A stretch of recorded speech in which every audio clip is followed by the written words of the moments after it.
of my colleagues, I want to thank you for taking the time to talk to us today. Would you please start by introducing yourself to the search committee and tell us what excites you most about this opportunity?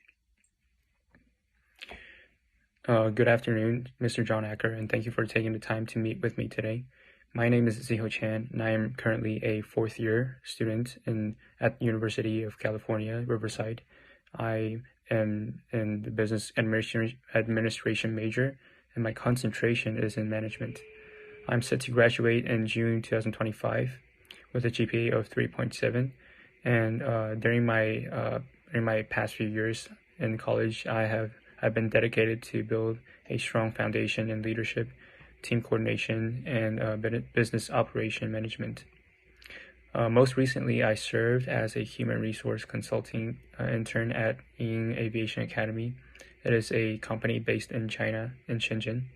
I worked with 15 members, and I led initiatives aimed at improving staff management, and I was able to identify most of the inefficiencies in work scheduling, and as a result, I boosted the workflow efficiency by 10%. I also helped to boost the new hiring rate. We had a difficulty on hiring new staffs. In addition to my internship, I currently hold a marketing communication team leader for the UCR CSA, which is the UCR's Chinese Student Association. I'm leading a 6-person marketing team, and I have successfully promoted several engagements and promotional events for one of the local car dealerships. We have a collaboration with the local dealership, and this is something that excites me the most, is to have the opportunity and to be able to utilize the skills that I have improved on and picked up in the previous years. Thank you. Next, tell us what specific hard skills and soft skills make you the best candidate for this role. Thank you for your question. I believe my combination of hard skill and soft skills make me a strong candidate for this role. In terms of hard skills, I have 1 year of experience in Microsoft 360 and many years of experience in Excel. I picked up those skills when I was working as an intern at the Chinese company Ying Aviation Academy. We use these tools on a daily basis to schedule events, our own company events that we have. We hold events every month, and to fix and or improve the workflow efficiencies, and to detect any deficiencies in workflow. I also use Excel to manage the work schedules. In terms of soft skill, one of my strong suits is being able to speak 3 languages. I am trilingual in English and Chinese, Mandarin, Chinese, Cantonese. I'm fluent in those languages. I also write and read. Also speak in these languages. And the ability to both speak and write and read in these languages has helped me and brought me a lot of success when dealing with people internationally, or business partners on international level.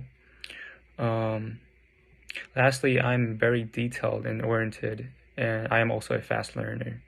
My experiences have trained me not just to complete tasks, but also to think strategically and take initiatives. I believe that makes me the best candidate for this position, which is manager in Target Upstream Distribution Center. Please tell us about a time when you took a leadership role on an academic or professional project. How specifically did your leadership improve the results? Of course. One of the most meaningful leadership experiences that I had was during the time I working at the Chinese company as an intern. I was originally brought to support the existing team. I was tasked with similar tasks, and I was there to just alleviate the workload and the burden on the original team. However, during my time there, I noticed very early on that there was frustrations around the hiring and scheduling process. Due to those inefficiencies, people were complaining and productivity morale was low. So instead of waiting, I took the initiative to look into the previous data, on to just attempt to try to detect inefficiencies. So I used Excel to gather the data and to try to organize all the data and paint a clear pattern on so that I can detect some of the inefficiencies. So the original scheduling system was updated every 2 months, and it was very rigid, and people are mostly complaining about the rigidity of that scheduling system. People felt like they didn't have the freedom to allow changes during the 2 months. So one of my biggest recommendations was to move away from that rigid system and instead allow a weekly update for more flexibility and more freedom for our own staffs. And by the end of that change, we saw a 20% work efficiency improvement, and also I felt like the what brought me the most happiness was not just from the numbers, from the 20% improvement, but actually seeing people are more motivated for work and more engaged in the team activities. So what I learned the most from this experience is that leadership isn't about having all the power and all the answers all the time. It's more about being willing to step up and listen carefully to the team members and resolving their problems and creating solutions that would bring people together. That's something I've carried with me into every role since. Please tell us about a time you made a mistake on an important project. What did you learn, and how have you avoided similar mistakes since then? One of the most formative mistakes I made happened during my early days as the marketing communication team leader for UCR CSA. We had an upcoming collaboration with one of the local car dealerships, and I was tasked with leading the promotional campaign. I wanted to make a very strong first impression for their company, and we launched a digital ad campaign very quickly. The advertisement campaign was mostly focused on the content of that one advertisement. And unfortunately, after launching the campaign, we noticed that the engagement on our post was very low. So I just took the time to review the data, and the problem was the lack of segmentation for our subgroups for the students.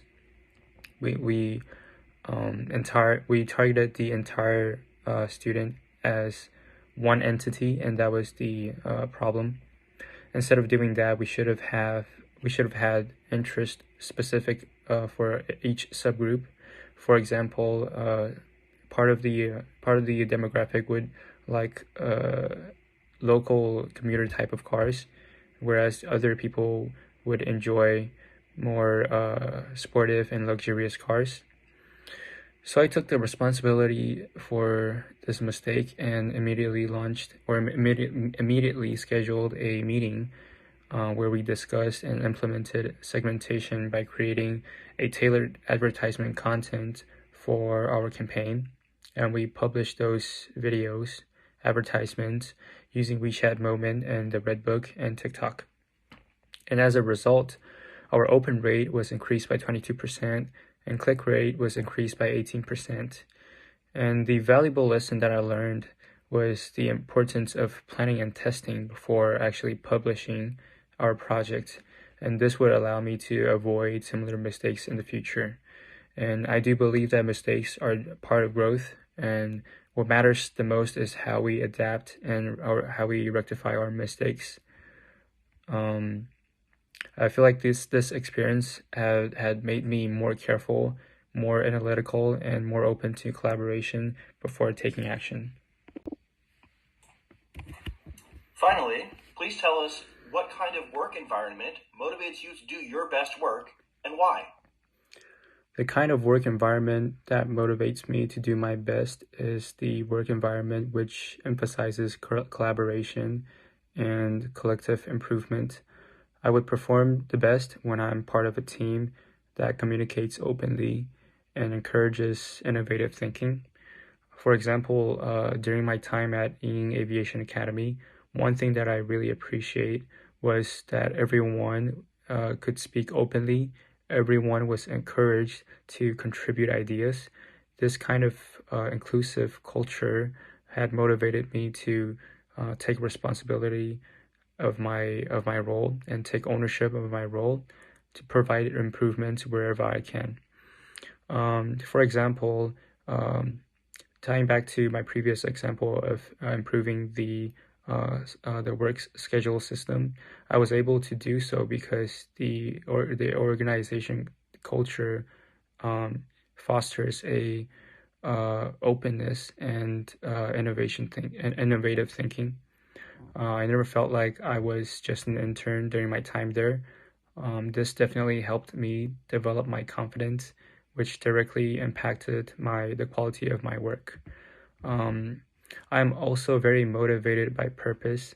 I enjoy being part of a team. I enjoy being part of a organization culture.